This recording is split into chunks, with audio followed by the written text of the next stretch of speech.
Hey everyone, the Fragrant Lawyer here. Today, I'm sitting in my actual office boardroom. And what I want to talk to you guys about today is that boardroom leadership presence. How a leader should behave, what does it take to become a leader in the boardroom? And I'm actually going to relate that to a number of amazing fragrances. There are two masculine related fragrances and one that is unisex, but I would suggest is more feminine leaning. So let's talk about leadership in the boardroom. First of all, the real estate you occupy. That is your positioning. Where are you sitting in the boardroom? Now this will obviously apply to you if you are a leader or if you're aspiring to be a leader in that boardroom. There's a number of people at that sort of same level. You want to take up the right real estate. You want to be open. You don't want to be nervous and hiding. Take up space. Show your presence. Try to be at the head of a table if there are two elongated heads and rectangle shaped table that I have here, or if it's very big and you're on the side, so to speak, try to be in the middle. It goes to image, it's very psychological, but you want to take up the real estate to show you are the leader and ultimately what you say is going to be the decision. So that's number one. Number two, the ability to be calm. Many boardroom meetings, it doesn't matter, it could be corporate, it could be nonprofit, whatever it is. Often you're dealing with some chaos or some issues that have come up. The financial quarter didn't go well. Some clients are leaving and so on and so forth. There's employment issues. You be the calm in that hurricane. Don't ever show your anger. Don't show fear. Just keep, in an almost non-attached way, discipline about yourself and the way you conduct yourself at a board meeting. Now, number three, God gave us 2 ears to listen and 1 mouth to talk. Listen to what everybody else has to say. Don't interrupt, but you can steer and you can control dialogue if somebody's monopolizing it too much when it really should be your turn to speak. You can give cues. Okay, thank you. Well, that's very good. Let me interject using terms like that, right? Now, nothing to consider. Sometimes there's a lot of great options, good ideas, but sometimes a good option you can't do it. There's some other costs. There's costs involved. There's time involved. That you may have to say no to something on the surface would appear to be a good idea. So remember that ultimately you need to make functional decisions that would be correct for yourself and your organization. Lastly, when a decision is made, you can always recalibrate as things progress, but once a commitment is made in a course of action, don't be wishy-washy, just do it. A lot of people, a lot of companies spend all day in meetings making decisions where nothing actually gets done. It's not the way it should be. The purpose of the board meeting is to yes, take minutes, take amends of what's happened, but also to make decisions and ultimately then go out and implement those decisions. So again, that's a bit of corporate boardroom advice that I'd like to give. Well, let's talk about your boardroom fragrances. I've got 3 amazing fragrances, as I said. The first one here is from the house of Fragrance du Bois. This is the house, it's a French house. I love it. They rely on ouds quite a bit. This fragrance, Oud Noir Intense. This came out in I believe 2013. A lot of notes. What I'm picking up and what I've read and what I pick up. Bergamot. There's some cardamom.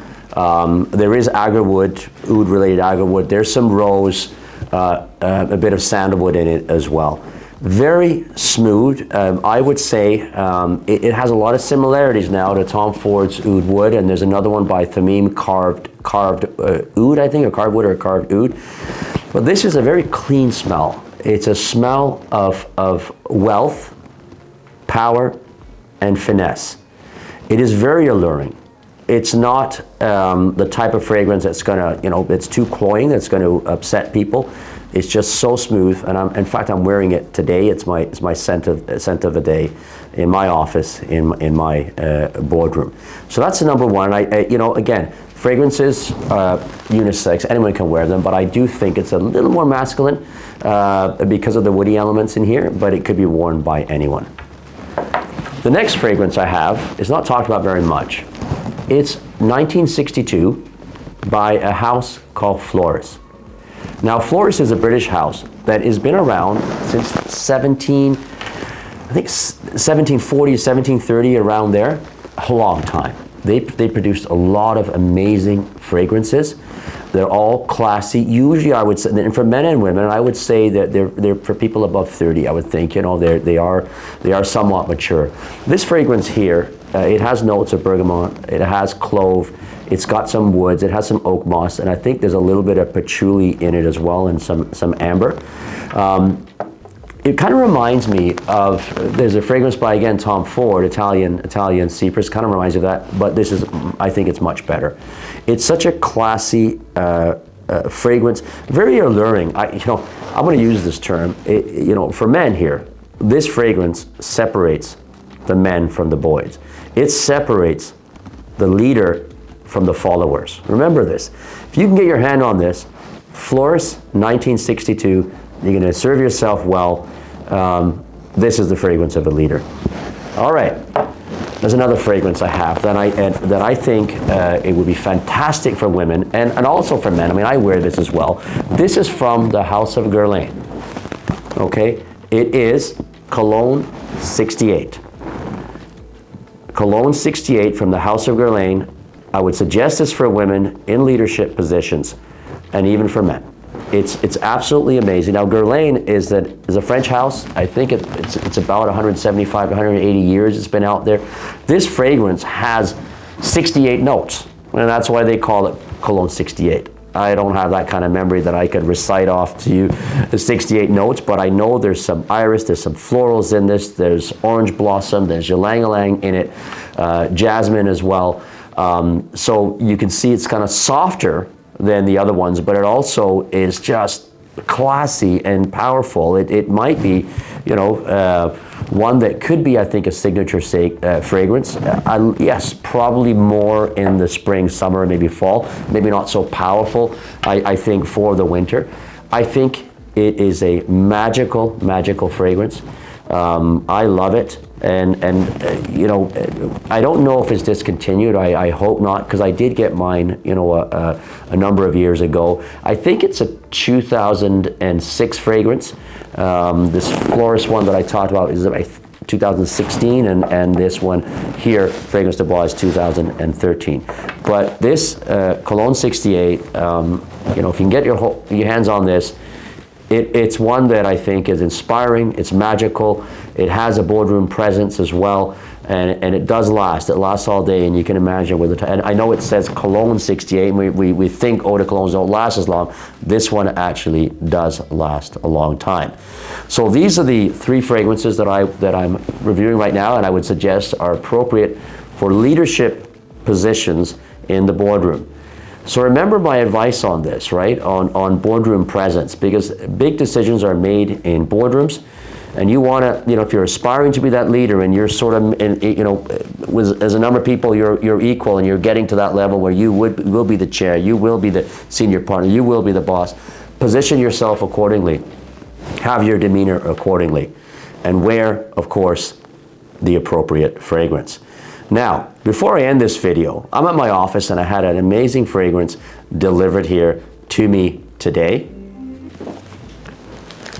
This fragrance is from the House of Kajal.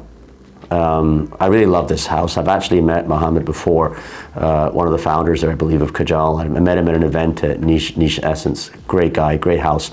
So this is for Kajal. And I think it came out this year, 2023.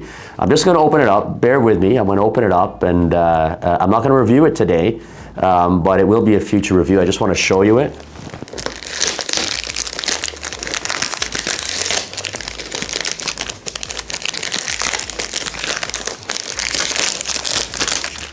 All right, this is, what a bottle. Check this out. Kajal number 4. I'm just gonna do a little spray on my hand, because I've got other spray. I've got the Oud Noir on, and just a little in the air. Let's see how the sprayer goes. Wow, look at that. Oh, what a lovely fragrance. I will review this probably in the next few weeks. And so stay tuned. And I hope you enjoyed this video. And if you did, please subscribe and give me your comments and like. It's a growing channel, and I love to engage the people who watch our videos, and I really appreciate the fact that you've taken time to watch this. Thank you, my friends. I'm your Fragrant Lawyer.